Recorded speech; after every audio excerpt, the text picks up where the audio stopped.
প্রতীক্ষায় ভেব না রে, ডুবে যাও রূপসাগরে। সেন্ট মার্টিন নিয়ে অন্তর্বর্তী সরকারের সিদ্ধান্তই বহাল রাখবে নির্বাচিত সরকার। পরিবেশ, প্রতিবেশ ও জীববৈচিত্র্য রক্ষায় পর্যটকদের জন্য নির্ধারিত সময়েই খোলা রাখা হবে সেন্ট মার্টিন দ্বীপ। ৩ মাসের অধিক সময় পর্যটন চালু থাকলে সেন্ট মার্টিন দ্বীপের অস্তিত্ব বিপন্ন হবে বলে মনে করছে সরকার।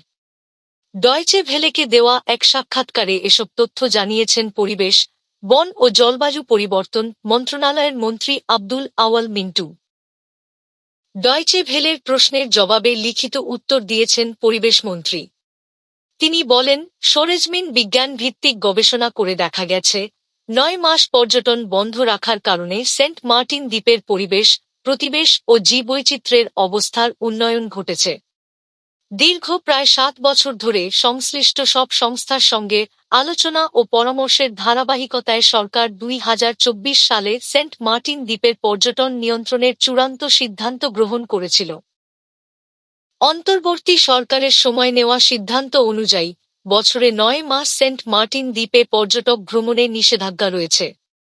২০২৪ সালের অক্টোবরে অন্তর্বর্তী সরকার সেখানে গমনাগমনে কড়াকড়ি আরোপ করে। বছরে ৩ মাস পর্যটকদের জন্য উন্মুক্ত রাখা হয় দ্বীপ। প্রতিদিন অনধিক ২,০০০ পর্যটককে নভেম্বর থেকে জানুয়ারি পর্যন্ত সেন্ট মার্টিন ভ্রমণের অনুমতি দেওয়া হয়।